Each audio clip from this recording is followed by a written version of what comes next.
Hollywood tell presenting जू movie start होती है जॉन नाम के एक आदमी से, जो कि एक अपार्टमेंट में अपनी बीवी कैरन के साथ रहता है। वो लोग डिनर की तैयारी कर रहे होते हैं। उसी दौरान न्यूज़ से उन्हें एक वायरस के बारे में पता चलता है जो लोगों के बीच में तेजी से फैल रहा होता है। ये न्यूज़ सुनकर जॉन को ऐसा लग रहा होता है कि ये सिर्फ पैसा कमाने का जरिया है जिससे फार्मास्यूटिकल कंपनी वायरस बनाकर पैसे कमा सके। इसलिए न्यूज़ में सबको कहा जाता है कि सब लोग अपने घर रहें, लेकिन जॉन और कैरन इस न्यूज़ को सच नहीं मानते और सो जाते हैं। अगली सुबह जॉन जब बाहर निकलता है तो वो देखता है कि बिल्डिंग में एक बहुत बड़ा प्लेन क्रैश हो गया है और ये बहुत ही खौफनाक मंजर होता है। वहाँ पर जो लोग होते हैं वो उसे बताते हैं कि शहर में सचमुच एक बहुत ही खतरनाक इन्फेक्शन फैल चुका है। जो लोग इन्फेक्टेड हुए हैं वो दूसरे लोगों को काट रहे हैं। जॉन ये सब सुनकर बहुत ज़्यादा खौफजदा हो जाता है और उसे अब रात वाली उस न्यूज़ पर थोड़ा थोड़ा यकीन होने लगता है।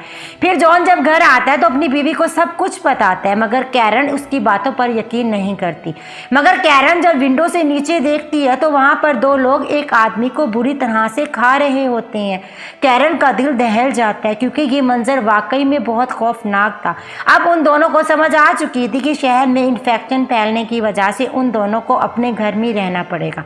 वो अपने घर में फूड सप्लाई चेक करते हैं। कैरन अब जॉन को उन पड़ोसियों के घर में से सप्लाई लाने को कहती है जो अब घर पर नहीं है। जॉन ऐसा करना तो नहीं चाहता था, लेकिन मजबूरन उसे ऐसा करना पड़ता है। और फिर जब जॉन वापस आता है तो अपने साथ बहुत सारी खाने की चीज़ें लेकर आता है, जिसे देखकर कैरन बहुत ज़्यादा खुश हो जाती है। कैरन जॉन से कहती है कि हमें ज़्यादा से ज़्यादा खाने की सप्लाई जमा करनी होगी क्योंकि हमें नहीं पता कि आर्मी कब तक यहाँ आएगी, क्योंकि इस बिल्डिंग में बहुत ज़्यादा घर ऐसे ही हैं जो अब खाली हैं क्योंकि उनमें रहने वाले लोग इन्फेक्टेड हो चुके हैं और वो ज़ॉम्बीज़ बन चुके हैं। अगले दिन कैरन को लगता है कि जैसे दरवाजे के बाहर कोई है। वो जॉन को भी वहाँ बुलाती है। जैसे ही जॉन थोड़ा सा दरवाज़ा खोलता है तो बाहर बहुत ज़्यादा इन्फेक्टेड लोग होते हैं जो अंदर आने की कोशिश करते हैं क्योंकि वो अंदर आकर उन पर हमला करके उनको भी इन्फेक्टेड करना चाहते थे। लेकिन उससे पहले कि वो अपने मकसद में कामयाब हो जाते तो जॉन दरवाज़ा बंद कर देता है। वो दोनों बच जाते हैं, लेकिन वो बहुत ज़्यादा डर जाते हैं क्योंकि उनके साथ ऐसा पहली बार हुआ था और वो दोनों इतना ज़्यादा घबरा जाते हैं कि ड्रग्स लेने लगते हैं। उसके साथ हम गाइस ये भी देखते हैं कि कैरन ने अपने पास बहुत सारे ड्रग्स के साथ साथ एक गन भी रखी हुई थी, जिसे देखकर जॉन बहुत ज़्यादा हैरान हो जाता है। फिर अगले दिन फिर उनके दरवाजे पर कोई आता है और वो दोनों फिर से बहुत ज़्यादा डर जाते हैं। वो समझते हैं कि शायद ज़ॉम्बीज़ होंगे, लेकिन जैसे ही वो दरवाज़ा खोलते हैं वहाँ पर कोई और नहीं बल्कि लियो और उसकी वाइफ एमिली होते हैं। वो उनके पड़ोसी होते हैं और उनसे अंदर आने का पूछते हैं। कैरन उन्हें अंदर आने की इजाज़त दे देती है और फिर लियो उन्हें बताता है कि जब प्लेन क्रैश हुआ था तो हम दोनों लॉन्ड्री रूम में फंस गए थे जहाँ वो पिछले 2 दिनों से कैद थे, और वो कहते हैं कि अब हमारे अपार्टमेंट में भी ज़ॉम्बीज़ घुस गए हैं, हम वहाँ भी नहीं जा सकते। और जिसके बाद लियो और एमिली कैरन से खाना मांगते हैं। यहाँ पर उन्हें पहले लगता है कि कैरन इस चीज़ के लिए मना कर देगी। फिर कैरन जॉन के साथ किचन में जाती है और जॉन से कहती है कि हमारे पास खाना वैसे भी कम है, अगर हम इन्हें खाना दे देंगे तो फिर हम क्या करें। फिर जॉन कैरन से कहता है कि हम इन्हें अभी का खाना दे देते हैं, फिर इस बारे में बाद में सोचेंगे। और फिर जब वो खाना खा लेते हैं तो कैरन उनसे आगे का प्लान पूछती है। तो वो उनसे कहते हैं कि अगर तुम हमें यहाँ से जाने का कहोगे तो हम यहाँ से चले जाएंगे। ये सुनकर कैरन मजबूरन उन्हें अपने अपार्टमेंट में रहने का कह देती है। यह सुनकर वो दोनों बहुत ज़्यादा खुश हो जाते हैं और एमिली कैरन से कहती है कि हम हर चीज़ में तुम्हारी मदद करेंगे। कैरन कहती है कि इसकी कोई ज़रूरत नहीं है, तुम हमारे मेहमान हो। फिर अगले दिन जब वो लोग नाश्ता कर रहे होते हैं तो कैरन एमिली को बर्तन धोने का कहती है और लियो को भी कोई ना कोई काम दे देती है और खुद आराम से जॉन के साथ बैठकर टीवी देखने लगती है। लेकिन इन बातों से एमिली को बहुत गुस्सा आता है और वो लियो से कहती है कि जब भी हमें मौका मिला हम इन दोनों को मार देंगे। और फिर जब ये दोनों काम खत्म करके जॉन और कैरन के पास जाते हैं तो वो दोनों सोफे पर सो रहे होती हैं। तभी लियो की वाइफ कहती है यही अच्छा मौका है, हमें इन्हें मार देना चाहिए। तभी कैरन की आंख खुल जाती है और कैरन उन्हें देखती है तो लियो की वाइफ कहती है कि हम तो कुकीज़ बनाने की बात कर रहे थे। लेकिन कैरन उनकी बात सुन लेती है और उनसे कहती है कि हम अपने मेहमानों से खाना नहीं बनवाते, और वो खुद कुकीज़ बनाने के लिए किचन में चली जाती है और उन दोनों दोनों को टीवी देखने के लिए बिठा देती है। अब दूसरी तरफ कैरन समझ चुकी थी कि लोग उन्हें मारने ही वाले हैं, सो इसलिए वो कुकीज़ में बहुत सारा ड्रग्स मिला देती है और उनको पेश कर देती है और उनको खाने के बाद वो दोनों मर जाते हैं। ये सब कुछ देखकर जॉन और कैरन दोनों की डेड बॉडीज़ को देखकर काफ़ी हैरान होते और अब वो ये प्लान करते हैं कि उन दोनों की डेड बॉडीज़ को दूसरे अपार्टमेंट में छोड़ आएंगे। लेकिन जब वो लोग ल्यू और एमिली के पास पहुंचते हैं तो यहाँ उन्हें पता चलता है कि ये दोनों पहले से ही इन्फेक्टेड है, इसलिए वो फिर से जिंदा हो जाते हैं। इसी वजह से कैरन उन्हें गन से शूट करके मार देती है और इसके बाद वो उनकी डेड बॉडीज़ को दूसरे अपार्टमेंट में छोड़ आते हैं और दोबारा वापस अपने अपार्टमेंट में आ जाते हैं। रात को जॉन और कैरन एक दूसरे के साथ बहुत अच्छा टाइम स्पेंड करते हैं। फिर उसके बाद उनका दरवाज़ा नॉक होता है और कैरन दरवाजे के पास जाती है और जैसे ही कैरन पूछती है तो बाहर से आवाज़ आती है कि हम रेस्क्यू टीम से हैं और कैरन बिना कुछ सोचे समझे दरवाज़ा खोल देती है और बहुत सारे लोग अंदर आ जाते हैं। ये एक गैंग होता है जो उनको लूटने के लिए आता है और वो उन दोनों को पकड़ लेते हैं।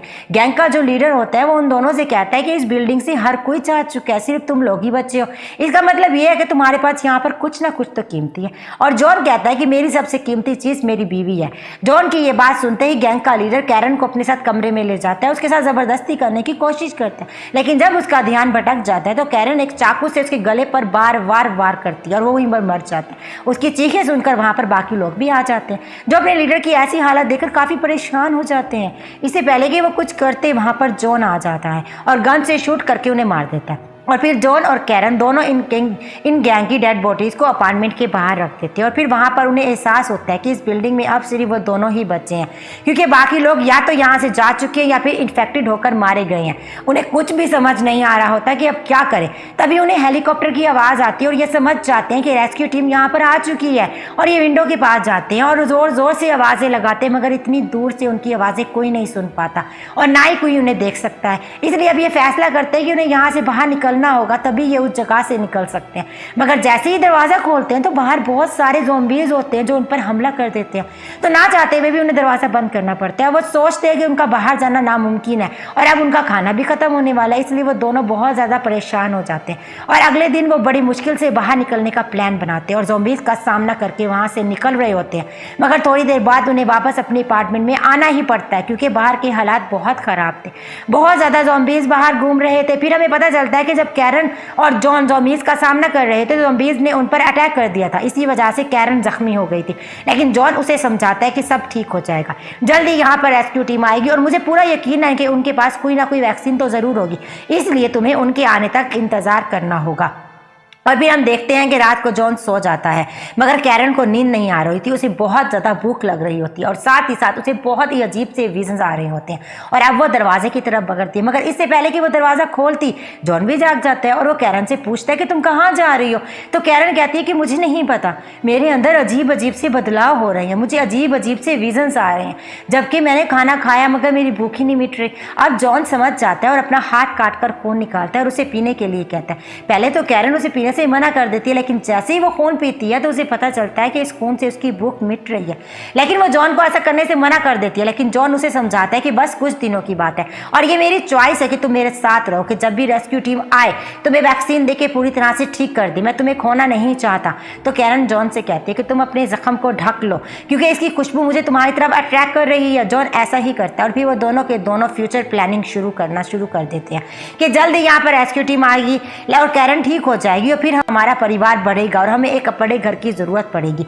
और ये सब प्लान करते करते वो दोनों रो पड़ते हैं और फिर जब कैरन नहा रही होती है तो जॉन उसे एक बार फिर अपना ब्लड ला कर देता है, जिसे कैरन एक ही बार में पी जाती है। लेकिन उसी दौरान वो ये समझ जाती है कि धीरे धीरे उसके अंदर बदलाव हो रहे हैं और वो ज़ॉम्बीज़ में तब्दील होती जा रही है। और फिर अगले दिन जब जॉन की आंख खुलती है तो उसे वॉशरूम में एक लेटर मिलता है जो कैरन ने उसके लिए लिखा होता है। लेटर में लिखा था कि तुमने मेरी पूरी ज़िंदगी बदल दी, मैं तुमसे बहुत प्यार करती मगर अब मैं पहले जैसी नहीं रही, मेरी भूख दिन ब दिन बढ़ती जा रही है, इसलिए मैं ये नहीं चाहती ये तुम्हें भी ख़त्म कर दे, इसलिए अब मैं ये सब कुछ ख़त्म कर देना चाहती हूँ। ये सब बातें पढ़कर जॉन बहुत ज़्यादा इमोशनल हो जाता है और फिर जब वो कैरन के पास पहुँचता है तो वो देखता है कि उसने खुद को एक चैन की मदद से बांधा हुआ था और उसने खुद पर एक पेपर भी लगाया हुआ था कि अगर तुम मुझसे प्यार करते हो तो तुम्हें मुझे मारना होगा।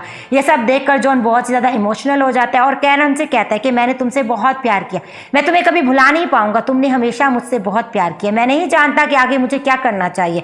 इसके बाद जॉन एक गन लेकर आता है जिससे कि वो कैरन को मार सके। और फिर हम देखते हैं कि उनके अपार्टमेंट में आर्मी पहुंच चुकी है। पहले तो उन्हें जॉन और कैरन नहीं मिलते और फिर उन्हें एक रूम में कुछ आवाज़ें सुनाई देती हैं और फिर जब वो वहाँ पर पहुँचते हैं तो वो देखते हैं कि वो दोनों के दोनों इन्फेक्टेड है और दोनों ही ज़ॉम्बीज बन चुके हैं।